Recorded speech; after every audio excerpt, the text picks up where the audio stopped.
نے بہت اچھا سوال کیا ہے. دیکھیں اسٹیبلٹی چاہے وہ جیسی بھی ہو,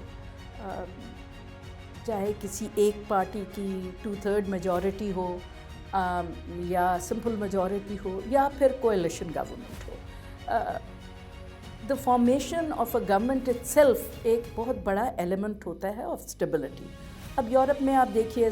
بے تحاشا ملکوں کی آپ کو مثال مل جائے گی, دنیا میں اور جگہ بھی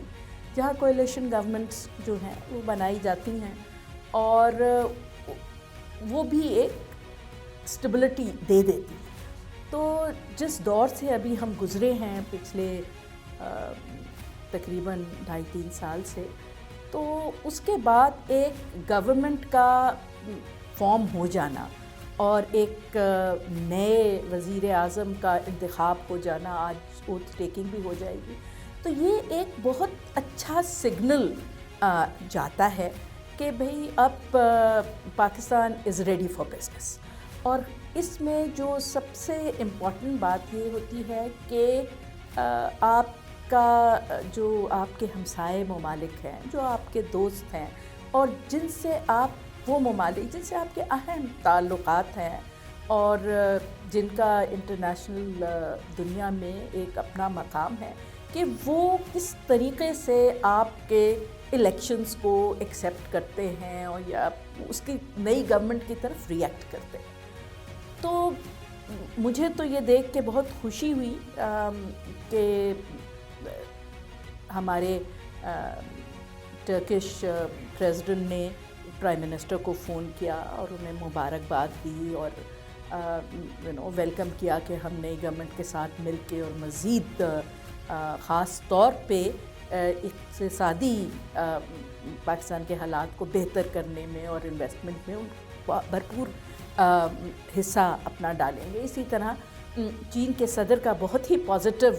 ایک پیغام آیا ہے, بلکہ مجھے تو اس میں بہت بڑی امید کی کرن نظر آئی, کیونکہ انہوں نے اسپیسیفکلی کہا کہ اب ہم جو ہمارا second phase of CPEC ہے اس کو بھرپور طریقے سے آگے لے کے بڑھیں گے, جس میں دیکھیے سارا ہے ہی انویسٹمنٹ کا, اور وہ لارج انویسٹمنٹس کا نہیں ہے اب جو پورٹ فولیو ہو, کیونکہ جو میگا پروجیکٹس تھے جو جن میں آپ کو انرجی ملنی تھی, جن میں آپ کو انفراسٹرکچر کے پروجیکٹس تھے, بڑے بڑے ڈیم کے پروجیکٹس تھے, میر بھاشا ہے, داسو ڈیم ہے, ان کے تو دیکھیں سب چیزیں اب سائن ہو چکی ہیں, وہ تو they are well on their way to in their development. تو اب ضرورت تو اس بات کی ہے کہ پرائیویٹ سیکٹر آئے, جوائنٹ وینچرز ہوں, اکنامک زونز جو ہیں وہ بڑھیں, اور نہ صرف چین کے ساتھ بلکہ تمام خطے کے ممالک جو ہیں وہ اس میں اپنا حصہ ڈالیں, خطے کے باہر کے ممالک بھی آئیں. تو اس لحاظ سے اگر آپ دیکھیں تو مجھے تو بہت یہ سارٹ آف اطمینان ہے کہ جو بھی گورنمنٹ ہے وہ اپنے ایک تو اپنا وقت پورا کرے, جو بہت امپورٹنٹ ہے, اور جو لوگ اس میں حکومت میں شریک ہیں یا اپوزیشن میں ہیں وہ سارے مل کے بیٹھ کے کچھ اس طرح کا راستہ اور پالیسیز نکالیں جو ملک کو اکنامک اسٹیبلٹی کی طرف لے کے جائے. جیسے ابھی IMF نے بھی دیکھیے انڈیا دے دیا ہے کہ وہ اس گورنمنٹ کے ساتھ مل کے اور جو اب پروگرام نیگوشیٹ ہونا ہے وہ کرنے کو تیار ہیں, اور وہ ابھی چند ہفتے میں اپنی ٹیم بھیجنے بھی والے ہیں. ایران کے پریزیڈنٹ کا بھی ٹیلی فون آیا ہے, تو امید ہے کہ چیزیں بہتری کی طرف جائیں گی.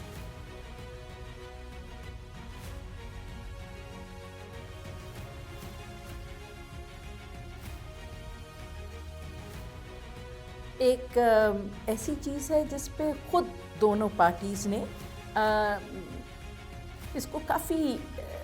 توجہ اس پہ دی ہوئی ہے. اگر آپ ان دونوں کے بیانات پڑھیں اور یہ پچھلے دنوں جتنے ٹاک شوز آئے ان سب پہ یہ بات ہوئی ہے کہ یہ دونوں کا اپروچ ٹورڈز پرائیویٹائزیشن ذرا ڈفرینٹ ہے. لیکن اس کے ساتھ ساتھ آپ اگر دونوں پارٹیز کے لیڈران کی سوبر سٹیٹمنٹس پڑھیں تو اس میں بڑی کلیئرلی یہ بات آپ کو نظر آتی ہے کہ جی کوئی نہ کوئی اس کا مڈل پاتھ ضرور نکالیں گے. Complete privatization of all assets یا پھر ان کا کچھ چیزوں میں لیز کا آپشن دیں گے, کچھ چیزوں میں جوائنٹ وینچرز کا کہ اپنے کچھ مین ایسٹس کے کنٹرولنگ شیئرز جو ہیں وہ گورنمنٹ اپنے پاس رکھے بٹ 49% فار ایگزامپل کسی اور کو دے دے, تاکہ کم سے کم وہ جو انجیکشن چاہیے انویسٹمنٹ کا اور جو اس میں فیسیلیٹیشن چاہیے اور جو پالیسیز چاہیے کہ اس میں وہ آگے بڑھائیں, ترقی دیں اس انٹرپرائز کو یا اس اسٹیٹ اونڈ کارپوریشن کو, جی ایسٹ کو, تو کوئی نہ کوئی دیکھے راہ عمل تو نکلے گا, کیونکہ یہ ہو نہیں سکتا کہ بغیر پرائیویٹائزیشن کے بس اسٹرانگ آپشنز لے کے بیٹھ جائیں. اگر یہ ہوتا تو شاید پھر پیپلز پارٹی کولیشن گورنمنٹ میں آتی ہی نہ, کیونکہ یہ ایک امپورٹنٹ چیز ہے جس سے ایک امید ہے کہ اکانومی کا پہیہ جو ہے وہ دوبارہ چلے گا. تو آئی ایم شیور کہ اس میں کوئی نہ کوئی مڈل پاتھ نکل آئے گا.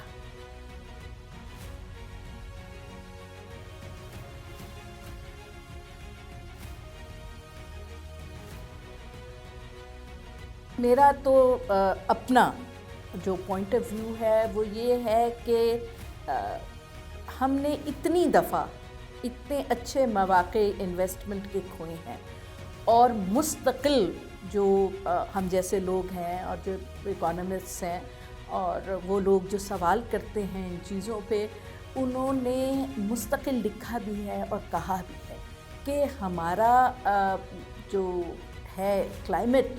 فار انویسٹمنٹ اور ایز آف ڈوئنگ بزنس جو ہے وہ ٹھیک نہیں ہے, اور اگر جب تک ہم وہ یہ نہیں کریں گے, اس کو ٹھیک نہیں کریں گے, اس میں درستی نہیں لائیں گے, اس میں بہتری نہیں لائیں گے, تو انویسٹرز تو دیکھیں پرندوں کی طرح ہوتے ہیں, وہ پوری دنیا میں اڑتے ہیں اور دیکھتے ہیں. پرندہ بھی دیکھیں اس کو ایک برڈز آئی ویو ہوتا ہے, اور وہ اسی جگہ پہ اترتا ہے جہاں پہ دانہ زیادہ ہو, سیکیورٹی ہو, اور وہ وہاں سے پیٹ بھر کے اٹھ سکے. ادروائز پرندہ بھی نہیں اٹھتا. تو انویسٹرز بھی پرندوں کی طرح ہوتے ہیں, وہ یہ دیکھیں گے کہ کہاں میں آسانی سے اتر سکتا ہوں, جہاں مجھے پروفٹ بھی زیادہ ہے اور جہاں میری انویسٹمنٹ بھی سیکیور ہے. تو اس کے لیے تو میرا خیال ہے اب ہمارے لیڈرز کو بھی یہ بات بار بار ٹھوکریں کھا کے شاید سمجھ آ گئی ہے کہ جی ہمیں اپنے بیوروکریسی کو بھی اور اپنے کام کرنے کے طریقوں کو بھی بہتر کرنا پڑے گا. اسی لیے دیکھیں اب وہ اکنامک فیسیلیٹیشن کاؤنسل جو کھولی ہے, جس میں آرمی کی بھی ہیں, فارن منسٹر بھی ہیں, کافی سارے لوگ ہیں اس میں, وہ اسی لیے اس کو بنایا گیا ہے کہ جو میجر انویسٹمنٹس اگر آئیں, سیریس انویسٹمنٹس آئیں, تو ان کے راستے میں جو بھی رکاوٹیں ہیں ان کو حل کر دیا جائے, ریموو کر دیا جائے, تاکہ انویسٹمنٹ آئے. اور کیونکہ یہ کیئر ٹیکر سیٹ اپ کے درمیان بنے ہیں, تو پرائم منسٹر تو ابھی بھی شہباز شریف صاحب ہیں,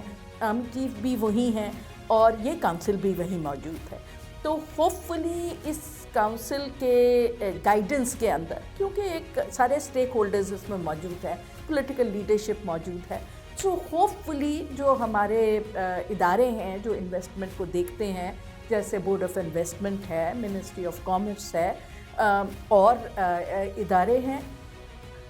وہ ضرور جو ان کے پروسیجرز ہیں انہیں ریویو کریں گے. چین کے ساتھ تو آپ نے دیکھا ہے کہ آلریڈی کافی ساری جو کنڈیشنالٹیز تھیں یا جو ریکوائرمنٹس تھیں ان کو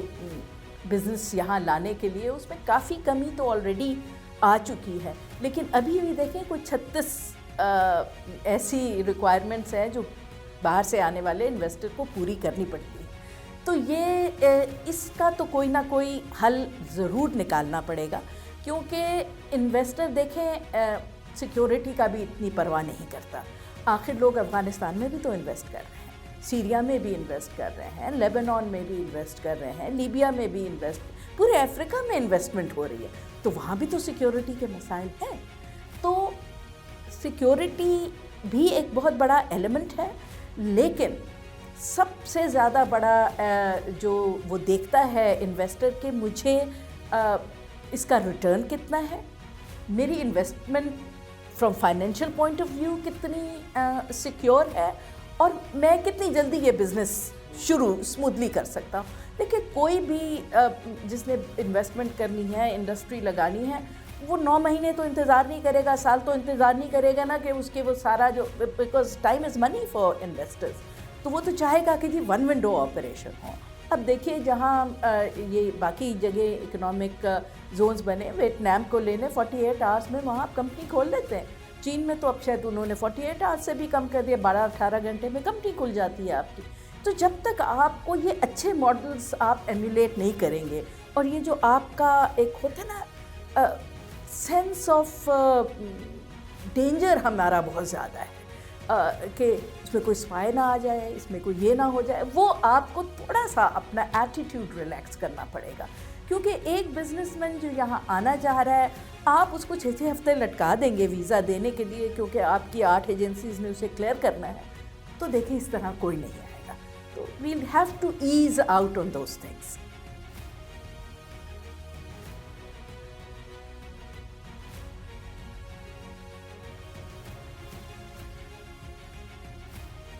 دیکھیں آپ نے یہ سب سے اہم سوال کیا ہے. اگر ہم اپنے آپ کو ڈیموکریٹک کہتے ہیں, کیونکہ اپیرنٹلی ہم ڈیموکریٹک ہیں, لوگ تو ہمارے ڈیموکریٹک ہیں, تو ڈیموکریسی کبھی بھی اس طرح گرو نہیں کرتی. آپ چیزوں پہ پابندیاں اس طرح لگا کے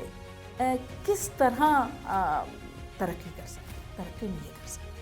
اور آج کل کی ایج جو ڈیجیٹل ایج ہے, دنیا اب AI سے بھی آگے جا رہی ہے, اور لوگوں کا بزنس آپ دیکھ لیں, آج کل ہمارے نوجوان جو ہیں وہ پوری دنیا کی کمپنیز میں کام کر رہے ہیں, فارن ایکسچینج کما رہے ہیں, اچھی اپنا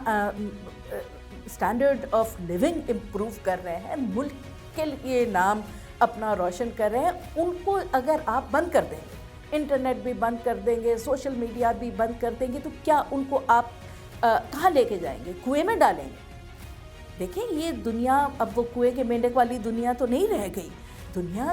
چاند ستاروں پہ پہنچ رہی ہے, مریخ پہ پہنچ رہی ہے, تو اس سے آپ کی نیشنل سیکیورٹی تو نہیں کسی بھی طرح سے افیکٹ ہو رہی. لوگوں کو جتنا آپ بولنے کا, اپنے آپ کو ایکسپریس کرنے کا موقع دیں گے, بڑھنے کا موقع دیں گے, اتنا زیادہ آئی تھنک آپ کی سوشل سٹیبلٹی, پولیٹیکل سٹیبلٹی آئے گی. جتنا آپ لوگوں کو پینٹ اپ رکھیں گے, جتنی ان کی فرسٹریشن بڑھے گی, اتنی زیادہ وہ لوگ وائلنس کی طرف جائیں گے. اور آج کل کی دنیا میں یہ سوچنا کہ جی آپ انٹرنیٹ بھی بند کر دیں گے, اس پہ بھی ٹی وی پہ بھی بلیک آؤٹ کر دیں گے, اور آپ لوگوں کو کیا کریں گے؟ اتنے زیادہ لوگ جو آج کل IT سے ریلیٹڈ بزنس کر رہے ہیں نا, کیسے انویسٹر آئے گا؟ کیسے لوگ اب آج کل تو یہاں فون پہ ٹریڈرز ٹریڈنگ کر رہے ہیں, اور واٹس ایپ پہ میسج آتا ہے, ٹویٹر پہ وہ پرائیویٹ میسیجز پہ کر رہے ہوتے ہیں. تو آپ یہ سارا کچھ بند کر کے کس ایج میں پاکستان کو لے کے جانا چاہ رہے ہیں؟ ایک طرف ہم کہتے ہیں کہ جی STEM ایجوکیشن دیں اور ہم نالج کوریڈورز بنائیں, تو نالج کوریڈورز تو IT کے بغیر نہیں بن سکتے. نالج کوریڈورز تو آپ ٹویٹر بند کر کے اور فیس بک بند کر کے اور ٹک ٹاک بند کر کے تو آپ نہیں کر سکتے. تو تھوڑا سا ضرورت مزید لوگوں کا گلا گھوٹنے کی نہیں ہے. ضرورت یہ ہے کہ لوگوں میں کانفیڈنس پیدا کریں. جو ینگ جنریشن ہے اس میں ایک امید پیدا کریں, اس میں ایک جذبہ پیدا کریں کہ یہ پاکستان جو ہے یہی ہمارا سب کچھ ہے, یہی ہماری پہچان ہے, یہی ہماری سیکیورٹی ہے, تاکہ وہ آپ کے ساتھ بات کر سکیں, اپنے مسائل آپ کو بتا سکے بجائے اس کے کہ وہ کہیں اور اس کو وینٹ آؤٹ کرے. تو میرے خیال سے تو یہ بہت ہی غلط سفارشات ہیں جو میرا خیال ہے ایک کسی سینیٹر صاحب نے بھی ایک کوئی قرارداد پیش کی ہے کہ سب کچھ بند کر دینا چاہیے. میرا خیال ہے اس سے زیادہ غلط فیصلہ پاکستان کے یوتھ کے لیے، پاکستان کی آئی ٹی انڈسٹری کے لیے اور ان جنرل پاکستان کے امیج کے لیے، پاکستان کے انڈسٹریل ڈیولپمنٹ کے لیے آپ کچھ بھی نہیں کر سکے. آپ اور اندھیروں میں دھکیل دیں گے پاکستان کو. تو یہ نہ کیجیے.